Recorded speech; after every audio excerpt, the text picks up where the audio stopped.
Boa tarde para quem está no Brasil e boa tarde também para aquelas pessoas que estão em outros locais, mas que falam ou entendem o português. Meu nome é Emerson Werneck, eu sou de Belo Horizonte, no Brasil, mas eu moro em Brasília há 20 anos e aqui em Brasília está um dia bem agradável. Vamos então começar a nossa participação no congresso online de poliglotas.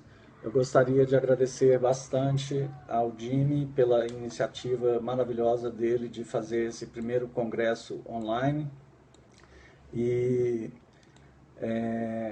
gostaria também de agradecer a todas as outras pessoas que estão envolvidas com essa iniciativa, esse projeto.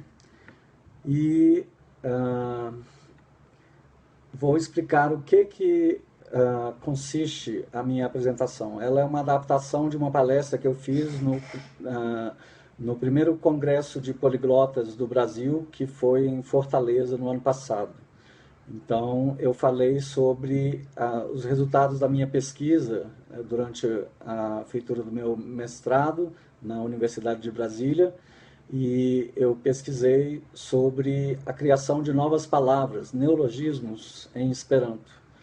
E muitas pessoas podem perguntar por que eu estou falando sobre Esperanto num congresso de poliglotas, porque muita gente tem a ideia errada de que o Esperanto seja algo contra o poliglotismo. Pelo contrário, o Esperanto, pela essência, é o maior amigo dos poliglotas, porque é uma língua que, por ser bem mais fácil sua aquisição, por ter apenas 16 regras de gramática, sem exceção, então ela possibilita que as pessoas mantenham as suas línguas próprias, nativas, suas línguas maternas, nas comunicações locais, e que para se comunicar com outras sociedades, outras pessoas que têm outras línguas como língua materna, então utilizariam o Esperanto.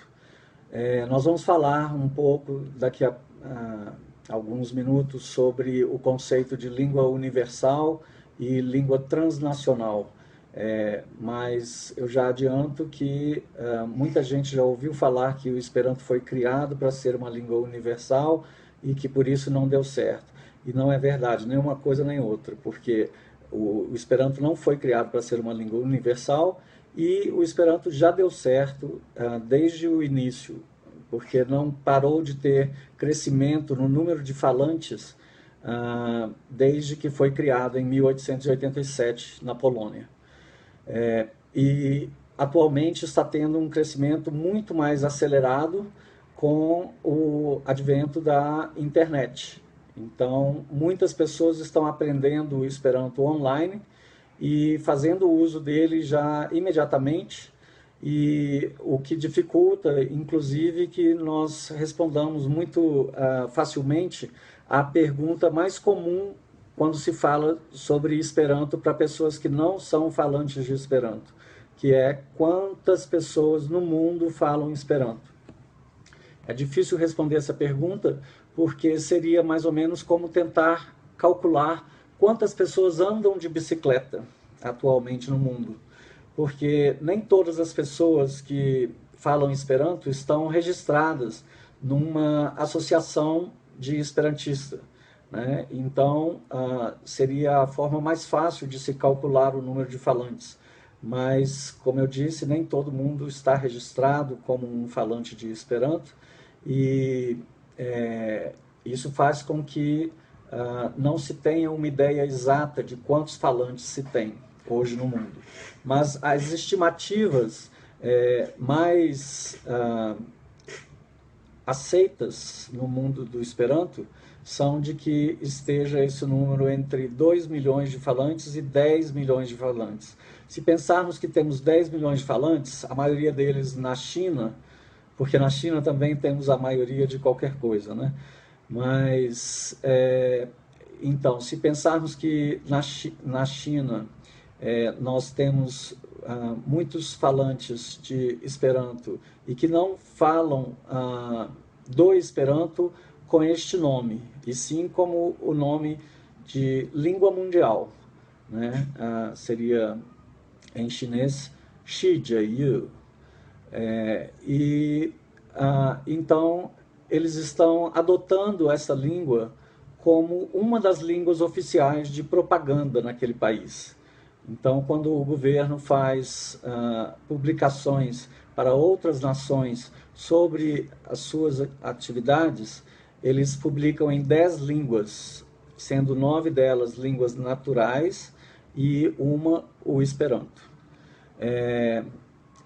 Bom, eu vou fazer um breve histórico aqui do Esperanto, porque pode ser que tenham pessoas que estejam assistindo e que não tenham ideia realmente de como o Esperanto começou. Mas,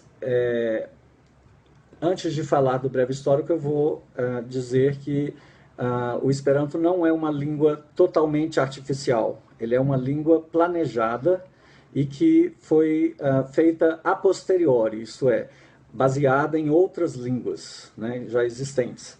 Então, o nível de artificialidade do Esperanto, segundo esse critério, é bem menor do que o nível de artificialidade de uma língua ressuscitada, como foi o caso do hebraico, né? Mas nós sabemos que o hebraico teve uma interrupção no seu processo histórico e ficou vários anos sem ter falantes fluentes de hebraico. E logo depois, então, foi, de uma forma planejada, reinserido na sociedade. Existem outras línguas planejadas. Tem o caso, por exemplo, do norueguês, o chamado Nynorsk, né? Que é uma língua que foi baseada em vários dialetos que existiam na Noruega e foi como se fosse uma pasteurização, no bom sentido, daquilo que já tinha como universal naquele território. E claro que os planejadores dessa nova modalidade de língua, eles introduziram palavras e até itens gramaticais, né, para fazer uma conformidade com a nova maneira de se falar, né? Nós falamos então sobre língua universal e língua transnacional. Por que o Esperanto não é uma língua universal? Porque ele foi criado para, não para substituir outras línguas de maneira uniforme, como seria a ideia de uma língua universal, mas sim para ser a segunda língua de todos e não a primeira língua de ninguém. E ele é uma língua que foi criada com o objetivo específico de ser uma língua de comunicação internacional. Então ele tem algumas características que fazem com que ele tenha uma certa vantagem com relação ao inglês nesse uso internacional. Porque o inglês, como vocês todos devem saber, não é uma língua muito lógica, nem na sua escrita, nem na sua pronúncia. Então, é muito difícil saber a pronúncia de uma palavra que nós não conheçamos em inglês, quando ela aparece, se nós já não tivermos tido contato com ela anteriormente, né? E no caso do Esperanto, como a escrita é totalmente fonética, isto é, cada som é representado só por uma letra e cada letra representa apenas um som. Então, se você aprende os sons representados pelo alfabeto do Esperanto, você consegue pronunciar todas as palavras da língua Esperanto, né? Sem exceção. E então, como que começou tudo isso? O Esperanto é um bebê linguístico, assim, se podemos falar, porque ele começou em 1887, então ele tem pouco mais de 130 anos de história e cultura. Ele hoje apesar de ser novo em termos de linguística, ele tem falantes em mais de 120 países, de um total de 195 países que nós temos atualmente, né? Então isso é um feito linguístico muito admirável se compararmos com línguas bem mais antigas, né, e tradicionais, como as línguas nórdicas, né, o finlandês, o dinamarquês, o norueguês, o sueco, o islandês, né? Eles não têm mais do que 10 milhões de falantes em cada um desses países, né? E também não tem um alcance geográfico expressivo, né? Nós podemos saber também que o Esperanto foi criado por um linguista e que também era oftalmologista, chamado Luiz Zamenhof. E ele fez esse projeto porque ele vivia numa cidade que na época era parte da Rússia, mas hoje é parte da Polônia, e naquela época falava-se 4 línguas neste lugar. Então falava-se o alemão, o polonês, o russo e o Yiddish.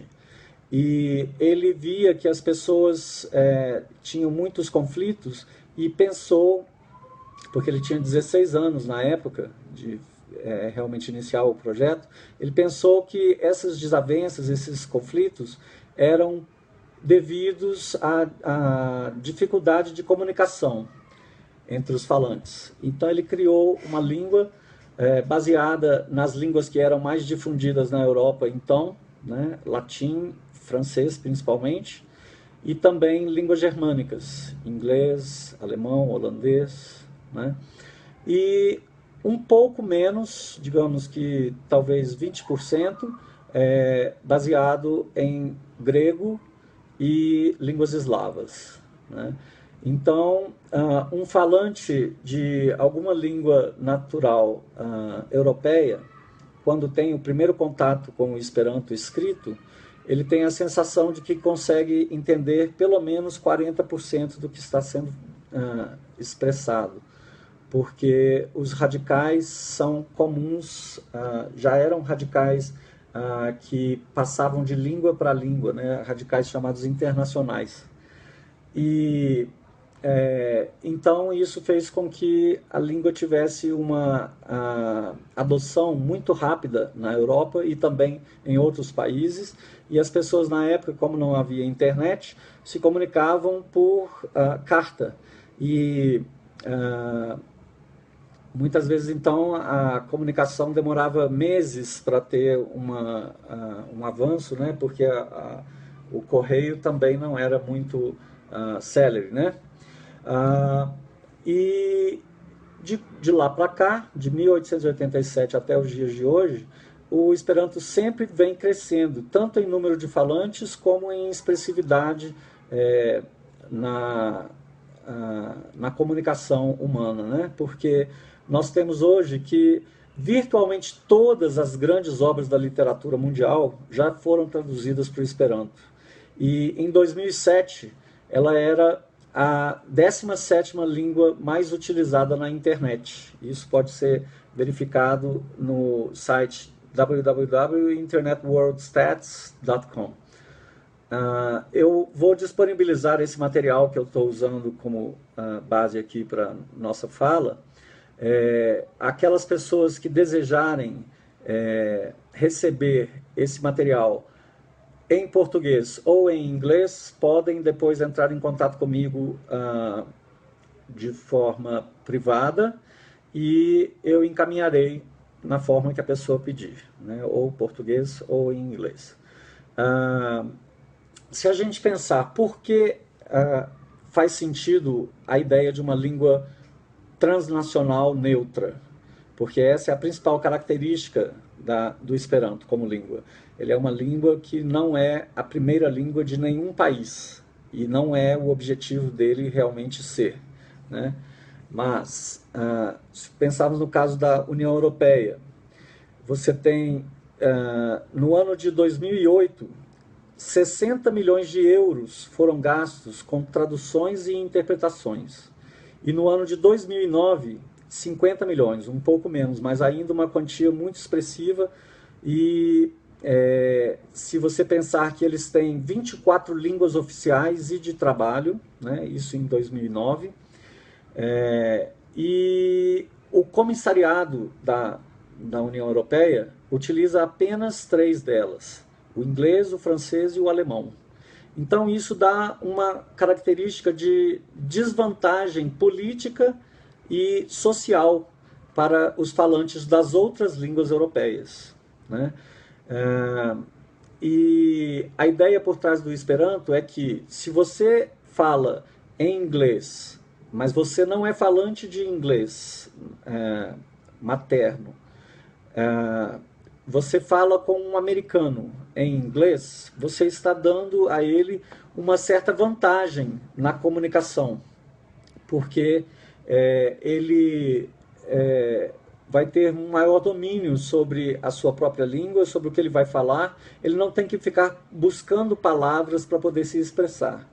E ao outro falante que não seja nativo, né, ele vai estar sempre em situação de inferioridade, tanto em poder de concisão, quanto em poder de expressão com palavras adequadas, por mais que a pessoa seja treinada naquela língua.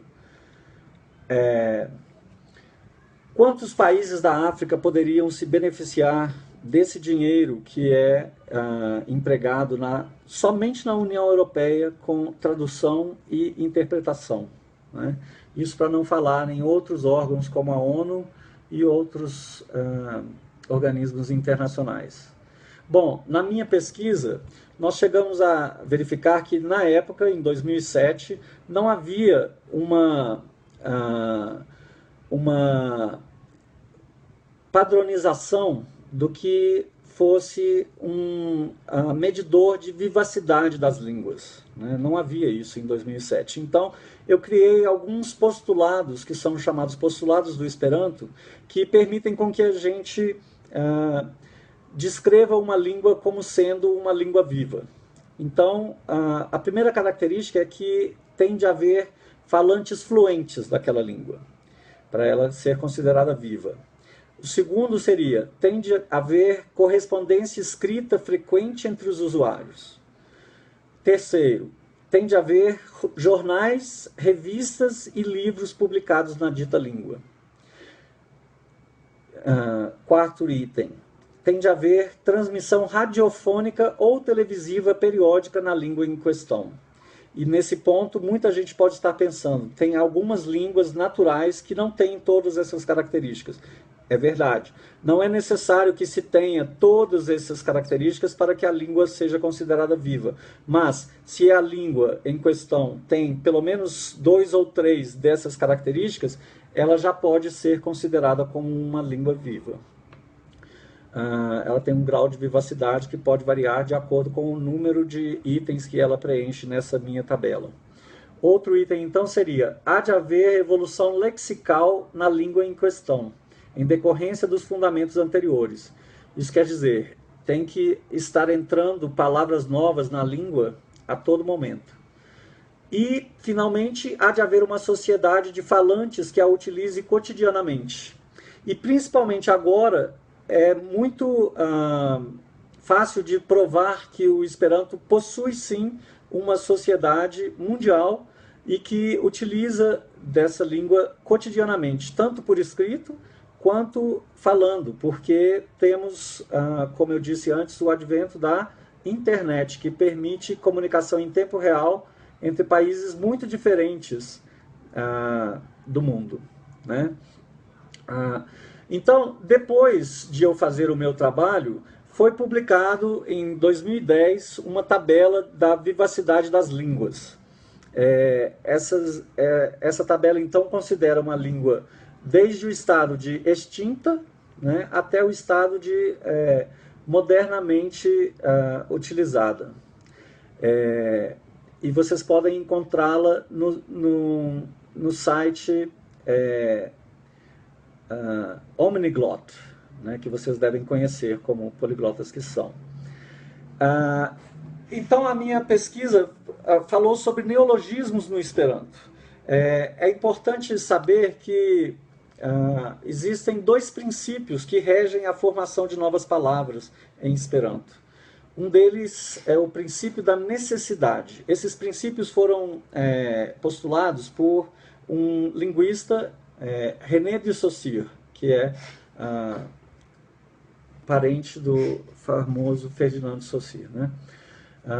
Mas ele colocou então no princípio da necessidade que usam-se os morfemas que são necessários para evocar claramente a ideia que se deseja exprimir. Isto é, tudo aquilo que for necessário para exprimir a nova ideia vai entrar na composição da palavra nova. E o princípio da suficiência, isto é, devem-se evitar os pleonasmos e as ideias alheias ao que se deseja exprimir. Então, nós temos um exemplo aqui que eu vou tentar mostrar para vocês. Vocês podem ver aqui essa palavra. Ela tem 5 formadores, né? Hom, vertebre, ul, age e o. Né? Hom é a característica de ser humano. Vertebre é de ser vertebrado. Ul é de ser indivíduo. Age é de ser uma coisa concreta. E o é a finalização para substantivos. Então, o que seria chamado de hom vertebrulajo, na verdade, não vai ter essa forma, porque só a ideia de hom já dá a ideia de vertebrado e de individual e de coisa concreta. Então, a palavra nova seria homo. Da mesma forma, blue, que é azul, color, que é cor, ets, que é qualidade, e o, finalização de substantivo. Então, não precisa da parte color e nem da parte ets, porque blue é o substantivo que é azul, então é a cor azul. Né? Essa é a lógica por trás da formação de palavras novas em Esperanto. Um dos princípios, aliás, 2 dos princípios básicos da formação de neologismos. Os esperantistas costumam, quando fazem novas palavras, seguir os mesmos passos do criador da língua, o Zamenhof. Né? Então, primeiro, encurtar, como na palavra hidrargo, que veio de hidrargyrus, né, de latim, e que significa mercúrio. E busso, de omnibus, que significa ônibus. Evitar homônimos. Então, lava, que veio do italiano, lava, ficou como lafo, para não coincidir com lave, que é lavar. E evitar começo ou final de radical que pareça afixo. Limite tornou-se limo, crepuscule tornou-se crepúsculo, para não ter a finalização ul, que é, como nós dissemos, a característica de indivíduo, e it, que é característica de finalização de particípio passado em Esperanto. Deixa eu ver aqui se alguém já colocou alguma pergunta. Parece que não. Ok. Se quiserem fazer alguma pergunta, podem fazê-la à medida que eu vou falando. E, como eu disse, esse material eu vou disponibilizar depois para quem me pedir no privado. Deve-se também, ao construir uma palavra nova em Esperanto, evitar polissemia, isto é, muitos significados para a mesma forma. Então, acorde, com co, né, com K, é estar de acordo. E agorde, com go, ou g, é afinar, como afinar um instrumento, um piano, por exemplo. Generalo é general. E generala é geral. Conscio é o sentimento de si. E conscienzo é o foro íntimo. E também deve-se atingir internacionalidade através de um compromisso entre várias formas nacionais. Por exemplo, a palavra forget, do inglês, e a palavra vergessen, do alemão, formaram em Esperanto a palavra forgesse. A palavra stone, do inglês, junto com a palavra Stein, pedra, no alemão, formou então em Esperanto a palavra stono. Isso é para dar uma ideia de como é o mecanismo de formação das palavras novas. Mas o que seria realmente ou cientificamente considerado como um neologismo, né? O conceito de neologismo não é consenso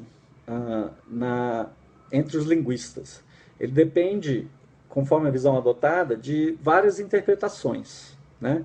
Mas no meu trabalho, eu usei um conceito específico para aquela pesquisa, que eu vou falar já já.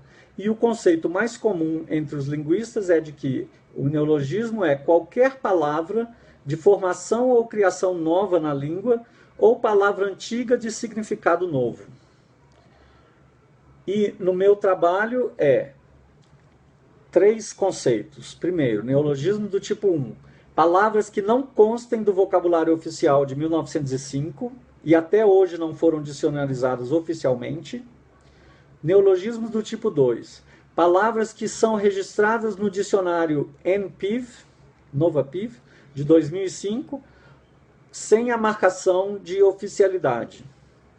E do tipo 3, palavras que não constem até o momento de nenhum dicionário de Esperanto.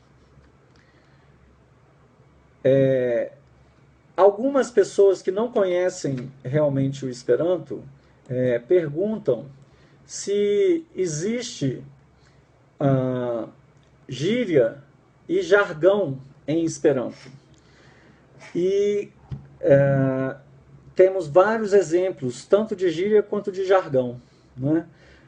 Eu vou mostrar aqui para vocês também a tela. Só um momento, aqui. Então, brosso significa escova, é uma gíria para bigode. Cerebofulmo é um relâmpago cerebral. Ele dá o conceito de uma ideia súbita, um insight. Disco erraro, ou erro de disco, significa um fiasco. Ou então, alguma pessoa que está completamente louca. Enraque, que fica difícil de traduzir para o português, mas seria como amachadar, né? Dar golpes com machado. Seria interromper rudemente. E a mais conhecida das gírias no Esperanto, crocodile, que é falar em uma língua nacional quando se deveria falar em Esperanto. E tem outros exemplos, então, no trabalho que eu vou disponibilizar para vocês. É interessante que alguns neologismos do Esperanto, eles têm forma muito semelhante com formas do latim, né? Principalmente mais recentes na área das ciências, principalmente ciências biológicas. Então nós temos, por exemplo, um neologismo chamado panencefalito, que nada mais é do que a panencefalite, né, no termo médico. Por outro lado, nós temos termos como chaftremo, chaf seria carneiro, né? E tremor. Então, tremor do carneiro é o que caracteriza a doença chamada de scrape, né?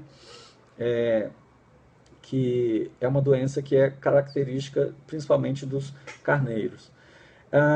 Tem também a característica própria da cultura do Esperanto de os jovens proporem formas alternativas às formas já consagradas.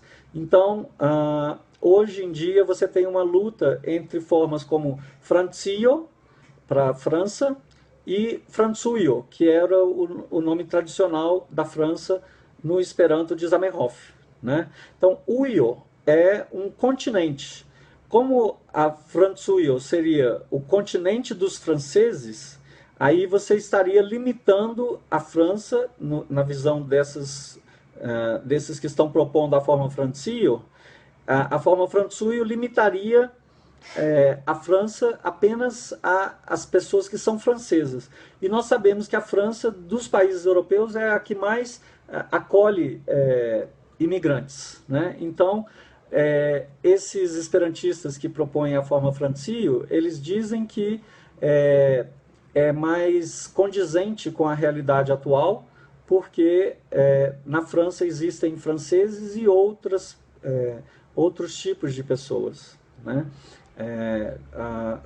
Porque considerando aqui franceses como uma etnia, né?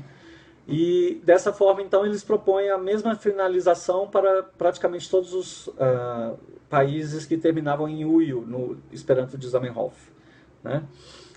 Um outro caso interessante seria a palavra pitango, que significava tanto bem-te-vi quanto pitanga em Esperanto.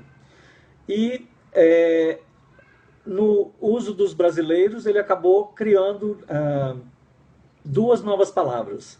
Pitanguço, que é para designar a fruta pitanga, e pentuvio, que é para designar o bem-te-vi. Por que pentuvio? Porque é uma onomatopeia, assim como o nome bem-te-vi, né? Tentando imitar o canto daquele pássaro. E bem-te-vi, todo mundo sabe o que significa, e pentuvio em Esperanto significaria arrependa-se, né? Então, como se o passarinho estivesse dizendo toda hora, arrependa-se. E também o pronome tsi, né? Ci em português, ou tsoi em Esperanto. Esse pronome ele era para indicar o tu informal, né? O você informal. E isso em algumas línguas, mesmo na Europa, há muita diferença no uso, por exemplo, do tu e do você, né? E no caso do francês, o ti e vous, no caso do alemão, o du e o sie, né?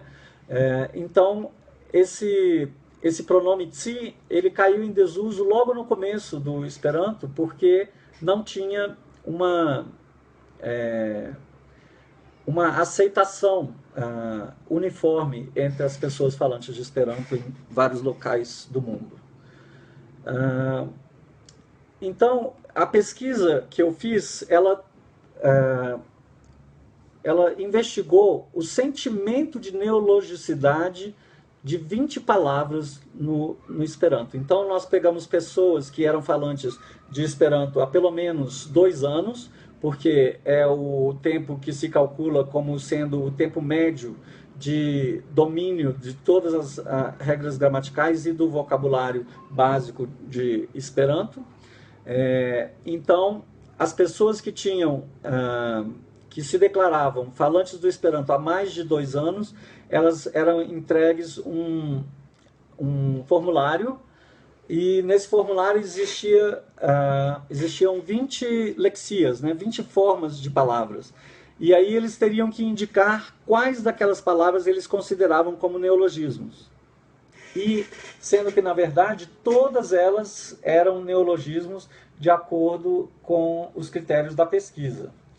No entanto, as palavras que foram consideradas como neologismo pela maioria das pessoas, pela totalidade delas, foram apenas 3.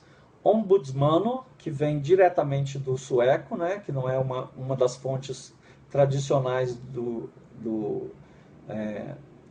léxico do Esperanto. Posttelefono, que significa celular, telefone celular. E videscaparato, que seria o aparelho de CD. Agora vamos falar um pouco sobre a questão dos falantes nativos. Existem falantes nativos do Esperanto? Sim, e em vários países. Então, muitas pessoas pensam o seguinte: o Esperanto não é uma língua viva porque não tem falantes nativos, mas na verdade o Esperanto já está na 3ª ou 4ª geração de falantes nativos, né? Então, pessoas que aprenderam como primeira língua o Esperanto, tiveram filhos e ensinaram como primeira língua o Esperanto, né? Então, já está na terceira ou quarta geração. Eles são estimados entre 500 e 2.000 no mundo todo. Geralmente eles são, surpreendentemente, filhos não de pessoas de nacionalidades diferentes, mas de pessoas da mesma nacionalidade que decidem ensinar o Esperanto para os seus filhos, né? E eles não necessariamente são mais fluentes do que os outros esperantistas, porque depende o grau de fluência dele do grau de fluência das pessoas que ensinaram para ele primeiramente o Esperanto, né? Então, falantes não muito fluentes de Esperanto podem ensinar o Esperanto como primeira língua para os seus filhos, mas isso não vai fazer com que eles sejam mais fluentes do que eles próprios. E existe uma lista digital, né? A lista DEN, Denaskaj Esperantistoj, que são exatamente os esperantistas nativos, né? Mas ela teve alguns problemas de críticas de várias pessoas de vários países com relação à segurança dessas crianças. Então, e também das outras pessoas que não eram crianças mais. E essa lista então foi desativada. A Wikipédia, como eu disse, o Esperanto já teve o ranking de 17ª língua mais usada na internet. E um dos usos principais é na feitura da Wikipédia. A Wikipédia em Esperanto é uma das que mais cresce atualmente, né? Tem mais colaboradores. E também ela foi criada pelos mesmos criadores do curso atual de Esperanto no Duolingo, né? Que parece que um deles vai ter palestra aqui no congresso online de poliglotas. E esteve entre as 20 maiores Wikipédias do mundo, né? Atualmente não se tem mais estatísticas sobre isso. O Esperanto como língua oficial. Como eu disse, não é desejável que o Esperanto seja língua oficial de nenhum país isolado, né? Por quê? Porque isso vai contra o princípio do Esperanto, que é de igualar em nível de domínio a língua para a comunicação internacional. Então, se algum país adotasse essa língua como língua oficial, eles fariam com que os nativos daquele país tivessem uma fluência que seria, em princípio, superior à dos outros falantes de Esperanto. E isso não é desejável. Mas, de qualquer forma, a ONU já se pronunciou 2 vezes, em 1954 e em 1985, a favor da adoção do Esperanto como língua de trabalho nos países membros da ONU, né? E também como uma segunda língua de todos os países membros. O Google Translate ele já usa o Esperanto como língua ponte na tradução há vários anos. E eles fizeram várias comparações entre o uso do Esperanto e o uso do inglês como língua ponte nas traduções e descobriram que o uso do Esperanto trazia resultados mais satisfatórios na tradução e retradução, né, ou reversão no processo de teste da tradução online do Google. No Facebook é possível ter perfis e páginas inteiramente em Esperanto. Então você vê que gigantes da mídia, né, principalmente as mídias sociais, como o Google, como o Facebook, o próprio WhatsApp, eles permitem o uso do Esperanto como uma língua em pé de igualdade com todas as outras naturais. A China, como eu disse anteriormente, desde 2010 tem o Esperanto como uma de suas 10 línguas oficiais de propaganda governamental. O Esperanto é língua oficial na Universidade Eötvös Loránd, na Hungria, que é a responsável pela certificação internacional de proficiência em Esperanto, nos moldes do quadro europeu de referência. E a Academia Internacional de Ciências de San Marino tem o Esperanto como única língua de trabalho. O uso do Esperanto tem tido um incentivo muito grande com aplicativos como o Duolingo. O Duolingo, na verdade, é um fenômeno para o mundo do Esperanto, porque o curso de Esperanto para falantes do inglês no Duolingo atingiu mais de 500 mil de alunos em pouco mais de 2 anos, né? E o curso de Esperanto para falantes do espanhol atingiu 4.000 alunos em uma semana. A maior parte dos alunos de Esperanto do Duolingo está nos Estados Unidos. Então acredita-se que o uso do Esperanto por esses americanos, que geralmente tendem a fazer um uso mais prático das línguas que aprendem, ele vai configurar então uma nova realidade para o crescimento do Esperanto, né? É o que se espera. A versão inglesa já está estável há vários meses, e a versão em espanhol promete atender a falantes de todos os países hispânicos, né? Então, permitindo variantes aí de espanhol europeu e das Américas e de outros locais. Existem algumas empresas que estão lucrando com o Esperanto já. Então, tem, por exemplo, a Intraexpo, que é uma empresa que começou no Brasil, mas que hoje tem filiais em vários países da Europa e na China, e que faz comércio, intermediação entre comerciantes em vários países, utilizando como língua de trabalho o Esperanto. A empresa Vinyl Cosmo é uma empresa que só faz CDs, gravação de CDs e de DVDs de música em Esperanto. E ela vende virtualmente em todos os países. E também temos o novo fenômeno do Esperantuio, né, que é o mundo do Esperanto, que eu vou mostrar para vocês aqui, que é o Amikumu, né, que é um aplicativo que vai ser explicado para vocês numa outra palestra que vai acontecer amanhã. E então eu não vou adiantar muito sobre a característica dele, mas imagine que seria com ele possível você localizar falantes para poder praticar não só de Esperanto, mas de outras línguas, como eles vão explicar na palestra deles. E tem o fenômeno dos cursos online de Esperanto, né? Então deixa eu mostrar aqui para vocês. Tem o Duolingo, que é o mais famoso e o que está tendo mais sucesso. Tem o Memrise, que tem um curso também interessante para quem principalmente procura vocabulário. Tem o curso do Lerno, que é interessante para pessoas que estejam preocupadas com correção gramatical.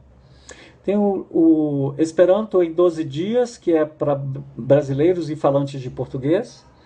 E tem o Curso de Esperanto, que é totalmente em Esperanto, desde a primeira lição, são 12 lições, e que foi criado por um brasileiro, o Carlos Pereira. Esses cursos, então, estão, como eu disse, revolucionando o crescimento do Esperanto no mundo, né? E nós perdemos o controle de quantas pessoas atualmente falam o Esperanto, mas sabemos que esse número está só crescendo.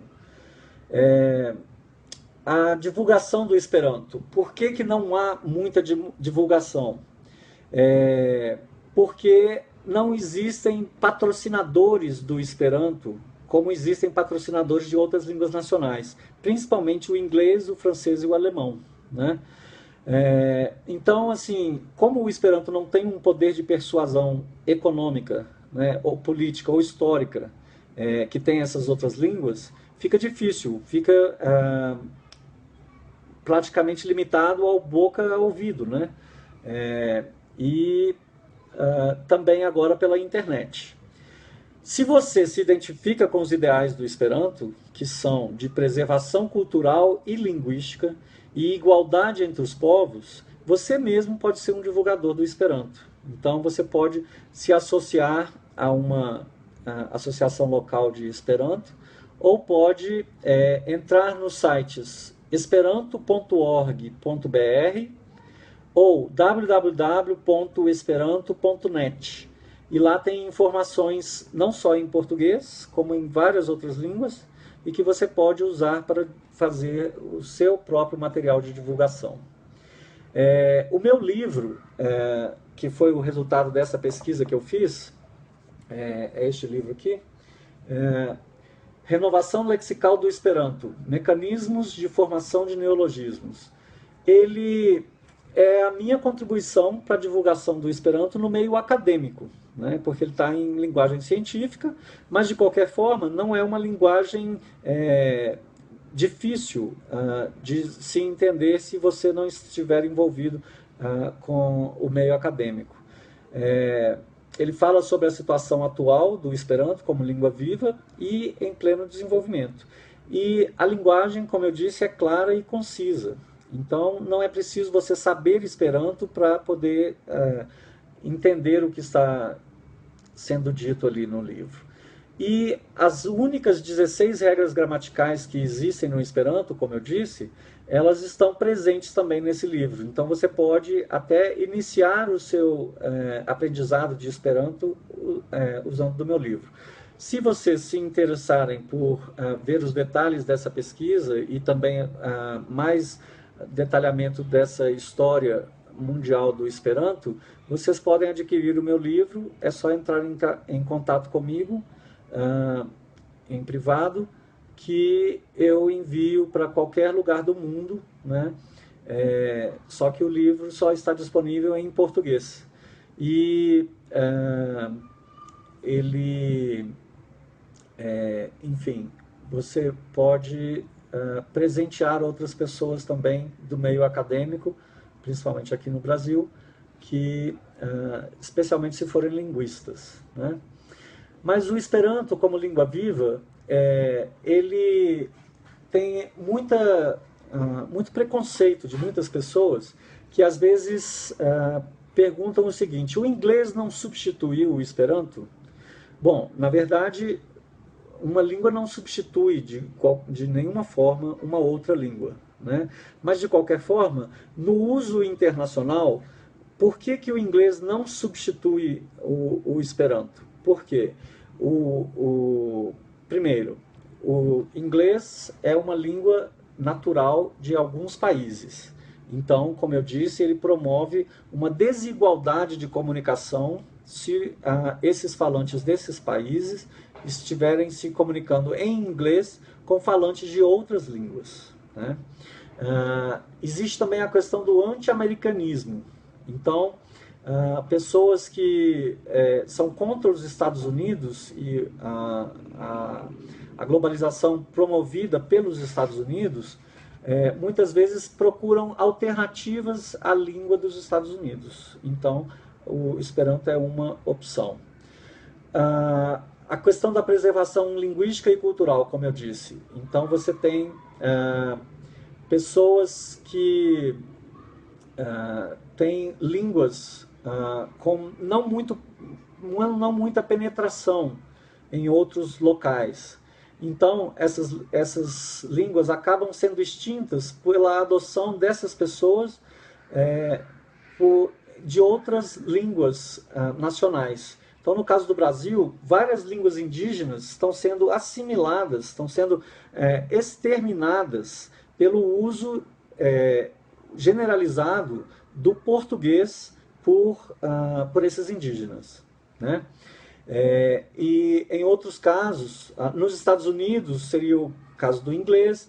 Em muitos países, pela adoção principalmente do inglês, em países como a Índia, né, que tem mais de 3.000 línguas num país só, né? Você tem apenas algumas dezenas como oficiais, né? Então, a tendência é que as outras, não consideradas oficiais, percam força com o tempo e vão sendo suplantadas pelas línguas que são consideradas oficiais. Eu tenho 8 minutos, já estou indo para a conclusão. Tem a questão da soberania também de cada povo, né? Porque se eu sou um brasileiro, eu sou um piloto de avião e eu estou voando um avião da Air France e eu estou chegando na Espanha, por que que eu tenho que falar inglês, que é uma língua de um país que não tem nada a ver com nenhuma desses outros países envolvidos, né? Então, além do que, há vários acidentes de tráfego aéreo que acontecem por pronúncia inadequada do inglês por falantes não nativos do inglês. Isso não é um mito, isso é comprovado cientificamente não, mas historicamente, né? É só ver os registros dos acidentes e as causas. O Esperanto tem a vantagem da ausência de dialetos, porque variações de pronúncia de sons individuais não fazem diferença de significado. E a fonética e gramática que são totalmente regulares. Como eu disse, são 16 regras, sem exceção, né? Se a gente for pensar no caso do inglês, olhem essas palavras aqui que eu vou mostrar para vocês. Eu não vou pronunciá-las, vocês tentem pronunciar, vocês vão verificar que elas têm as mesmas 4 letras. E essas 4 letras são pronunciadas totalmente diferente de uma para outra. Conseguiram pronunciar todas? Então vamos lá. Thought, through, though, tough, plow, cough. Então não tem lógica nenhuma a escrita do inglês, né? E isso não é desejável para uma língua que se pretende de uso internacional.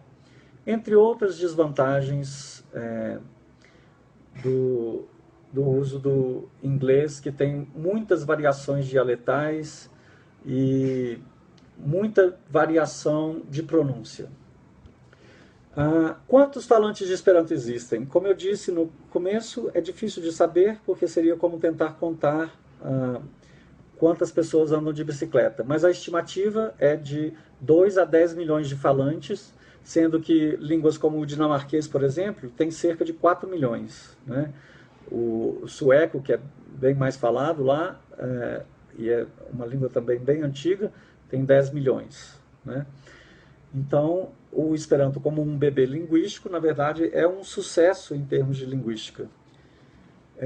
E por onde que nós podemos começar a divulgar e participar do movimento do Esperanto, né? Que é um movimento que tem tudo a ver com o poliglotismo, porque está provado cientificamente também que há uma facilidade maior das pessoas que aprendem primeiro o Esperanto de aprenderem outras línguas, mesmo que não sejam línguas indo-europeias. Você pode começar então primeiro adquirindo o meu livro, Renovação Lexical do Esperanto. Você pode visitar o site da Liga Brasileira de Esperanto, que é www.esperanto.org.br. Você pode procurar os cursos de Esperanto na internet. E você pode procurar salas de bate-papo internacionais em Esperanto e praticar. E comprar mais livros em Esperanto para desenvolver vocabulário. Então eu gostaria de agradecer a atenção de todos que estiveram presentes, né? Evidentemente, como uma palestra em português, não teve a difusão que terão as outras palestras aqui, que serão na maioria em inglês, mas também em outras línguas, né? E, de qualquer forma, se tiverem algumas perguntas, podemos respondê-las agora. Eu vou ter mais meia hora de perguntas e respostas, então sintam-se à vontade para começarem a escrever aí as perguntas e eu vou respondê-las na medida do possível.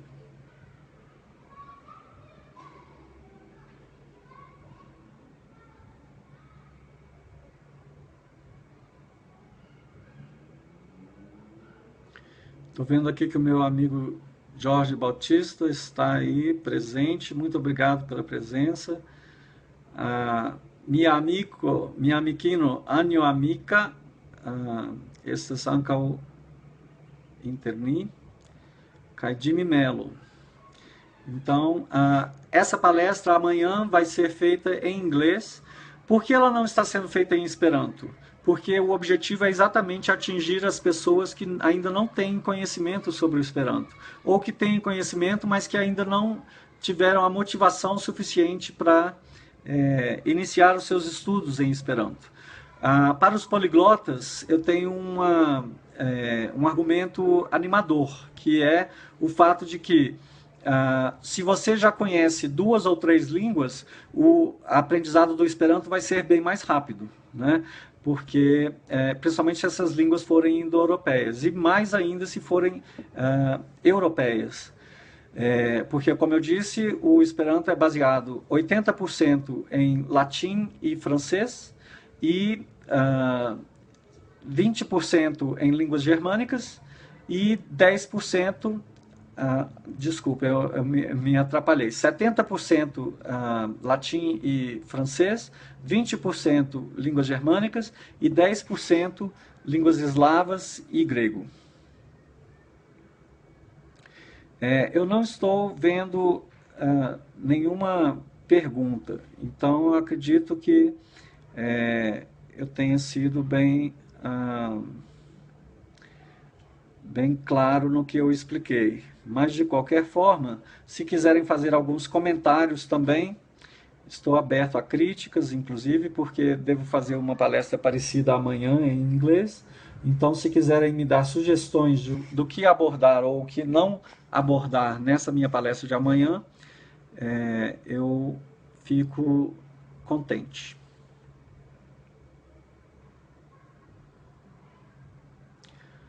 Anjo amica, se vi volas demandi ion, vi povas fari tion en Esperanto ankaŭ.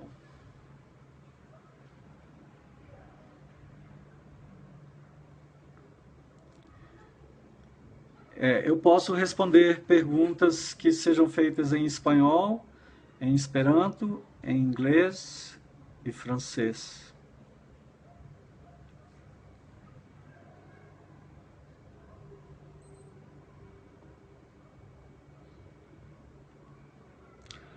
Jimmy, eu não estou conseguindo ver os comentários, mas diz aqui que tem 10 comentários. Como é que eu faço para poder ver isso? Deixa eu tentar reiniciar aqui.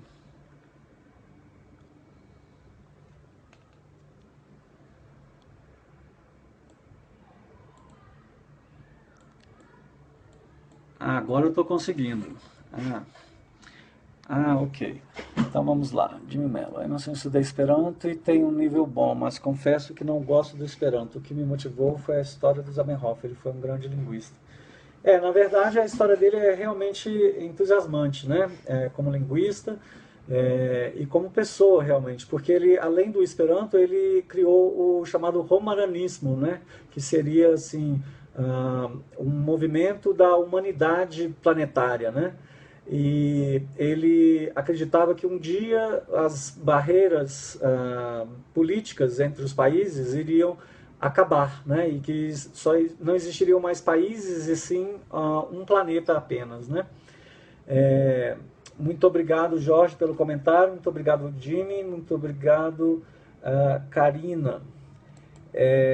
Falar um pouco sobre a história do Zamenhof.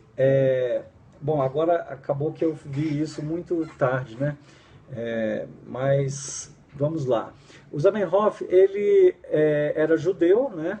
E ele com 16 anos já conhecia pelo menos 12 línguas, né?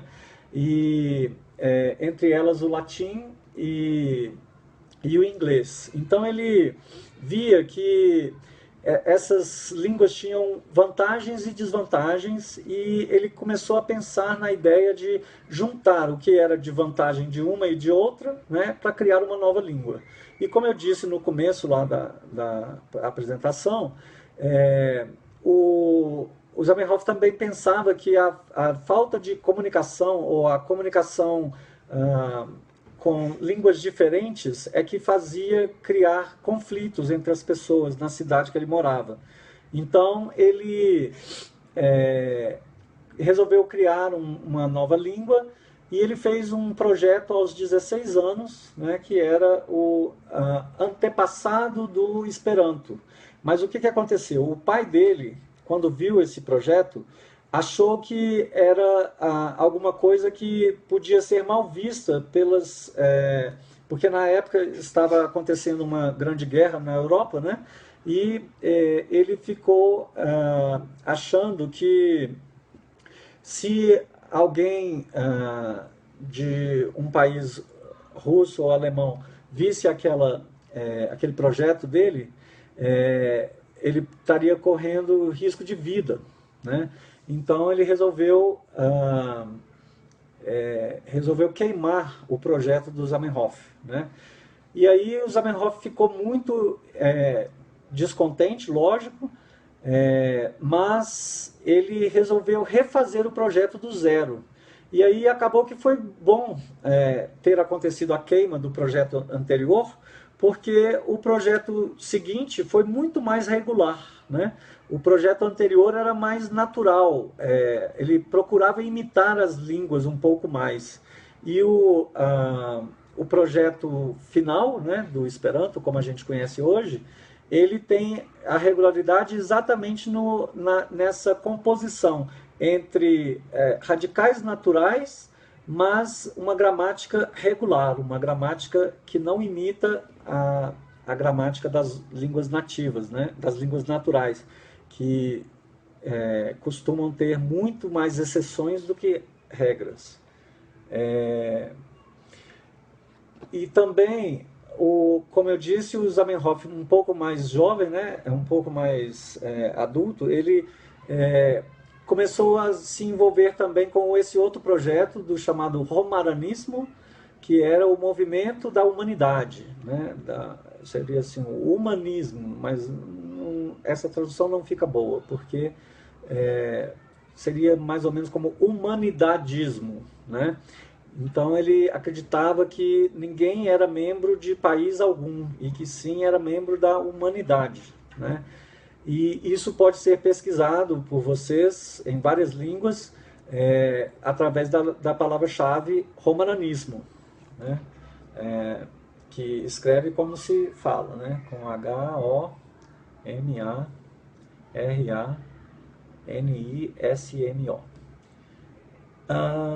Deixa eu ver aqui, deixa eu refrescar aqui para ver se tem comentários novos. Ainda temos alguns minutos.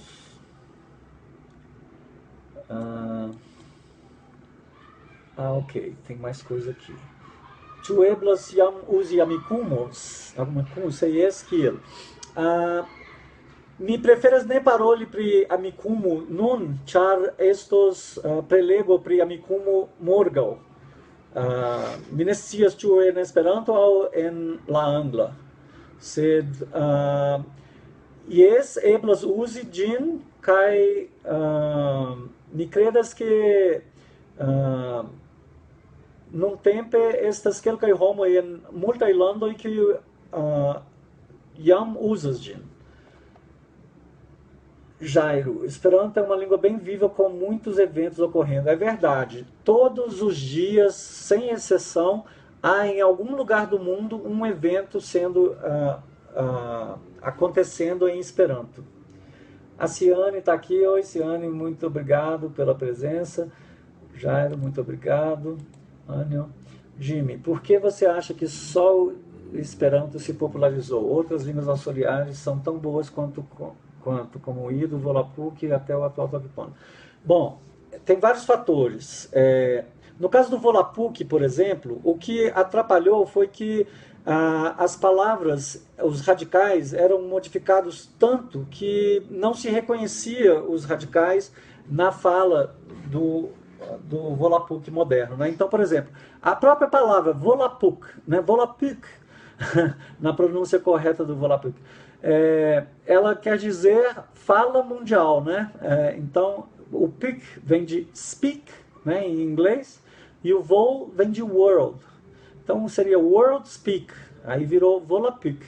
E, além disso, o Volapük na gramática era muito complicado, porque você tinha como possíveis de se formar mais de 13 mil formas verbais com cada verbo. Então, isso na prática não era utilizado, e quando era utilizado em maior grau, causava mais desentendimento que entendimento, né?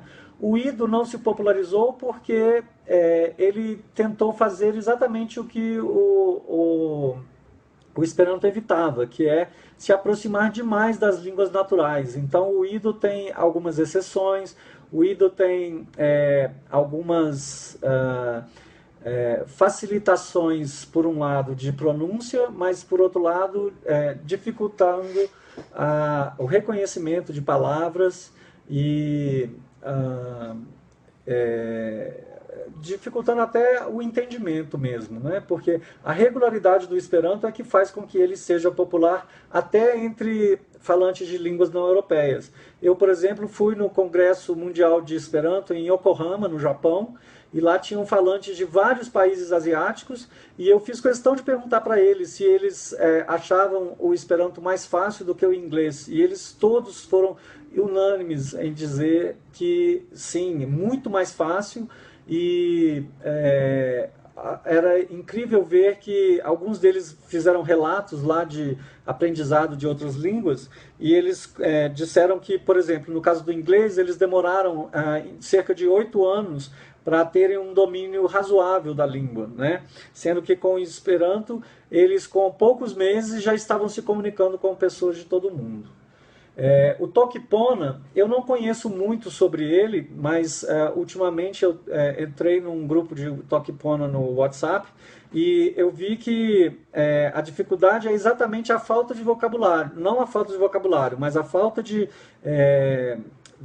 raízes, né? Radicais de palavras, porque parece que 120 ou 123, não sei, radicais de palavras, eles formam todos os conceitos da língua, né? Então, isso na prática não se mostra muito funcional. Então, essas são as características de cada uma dessas línguas que eu acho que fizeram com que elas não se popularizassem, né? Além do fato de que, no caso do Toki-Pona, ele é muito novo, né? Muito mais novo do que o Esperanto. Então, pode ser que daqui a alguns anos o Toki-Pona tenha bastante mais falantes, mas, por enquanto, são inexpressivos. Deixa eu refrescar aqui.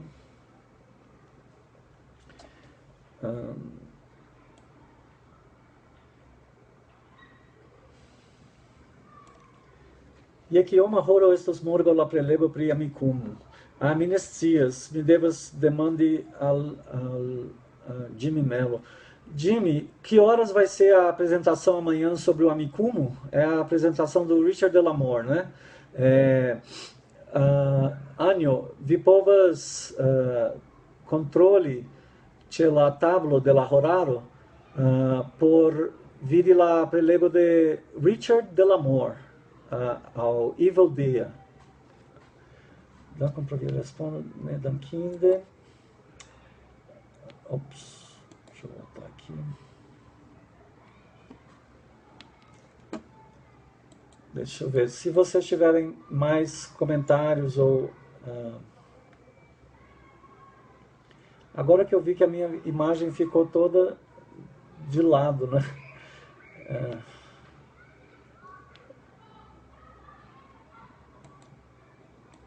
Se tiverem mais algum comentário ou alguma pergunta, ainda temos 19 minutos. Se não tiverem perguntas, vocês podem fazer algum comentário sobre como vocês ficaram sabendo sobre o Esperanto, né? Porque Hoje em dia você tem inúmeras maneiras de entrar em contato com o Esperanto, né? A principal hoje em dia é a internet.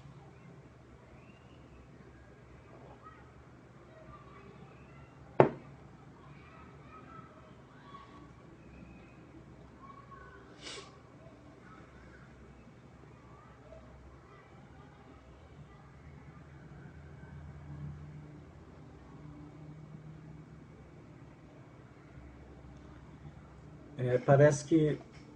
Deixa eu ver aqui se tem mais alguma pergunta.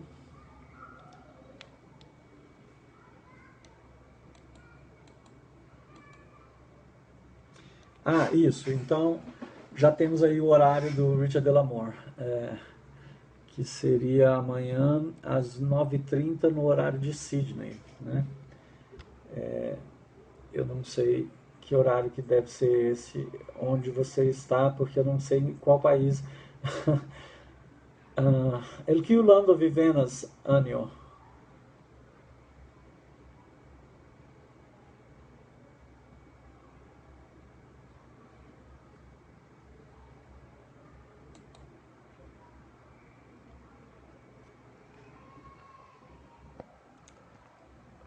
Agora não adianta virar a câmera, deixa desse jeito.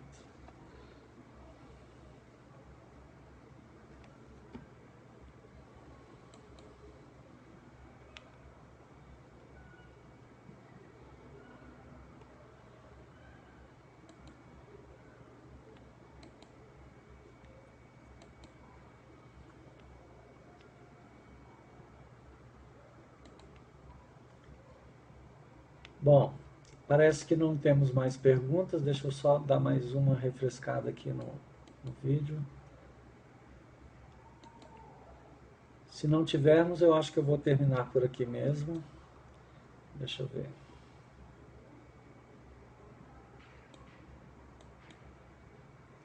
Ah, sim, Anio essas el Hungario. Bone, mi tute ne scias kiom da horo estas malsamaj inter Hungario kaj Aŭstralio. Do vi devas kontroli ĉe la reto, ĉu ne? Ĉar la oficiala horaro de Sidnejo estas AE doto. Kaj vi povas kontroli la diferenco inter AE doto kaj la horaro de Hungario, né? Jimmy Mello está pedindo para eu falar um pouco em Esperanto, assim as pessoas podem sentir um pouco como soa a língua. Sei lá. Mi parolas iomete en Esperanto, mi parolas mal rapide, porque vi povas kompreni.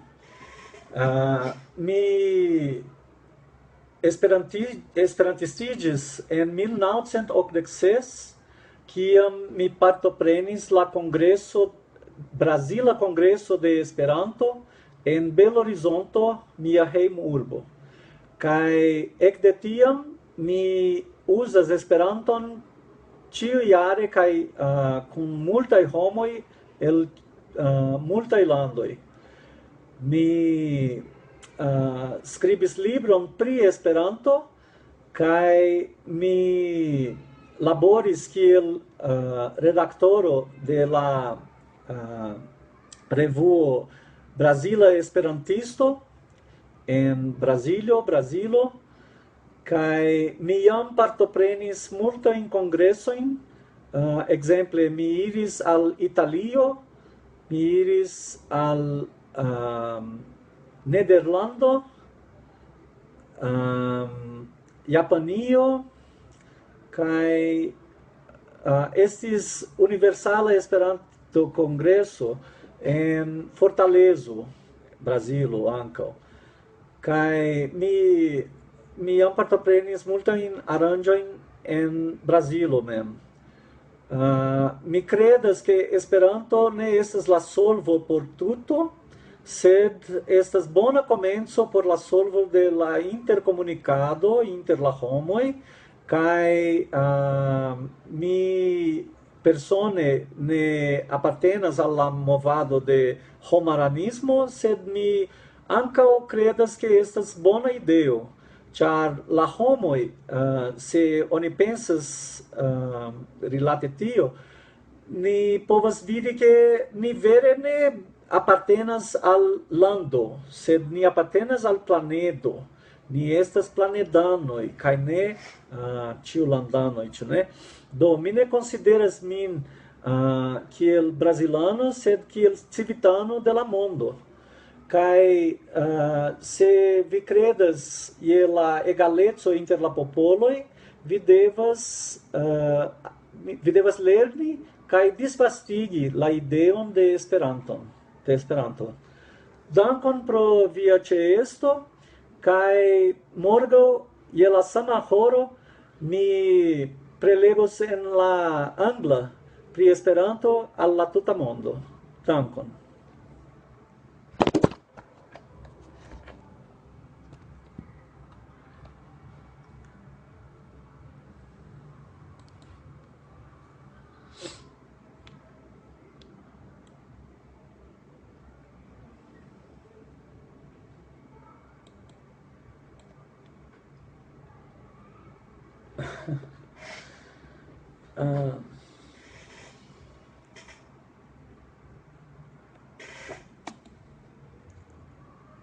Bom, estão me perguntando aqui se eu tenho contato com a Legião da Boa Vontade.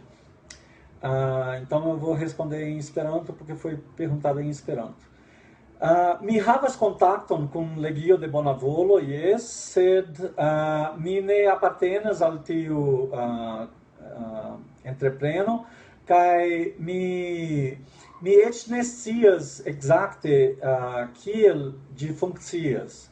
Sed mi havas amikojn kiuj laboras tie, kaj mi povas kontaktigi vin kun ili, se vi volas. Do escrevo al mi private. Dankon. Eu peço desculpas porque eu deixei a maior parte do tempo o meu vídeo aí com a minha cara cortada e também com o vídeo invertido, porque eu não consegui colocar o meu iPhone aqui na posição em pé, né? Para amanhã eu vou arranjar alguma maneira de fazer isso sem precisar usar o formato horizontal. Então, como são 8h20, ainda temos alguns minutos. Deixa eu ver aqui se tem mais perguntas ou comentários. Se quiserem gravar vídeos, eu posso deixar uns momentos aí para que vocês façam vídeos ou falando em Esperanto, ou fazendo comentários sobre a sua experiência com o Esperanto.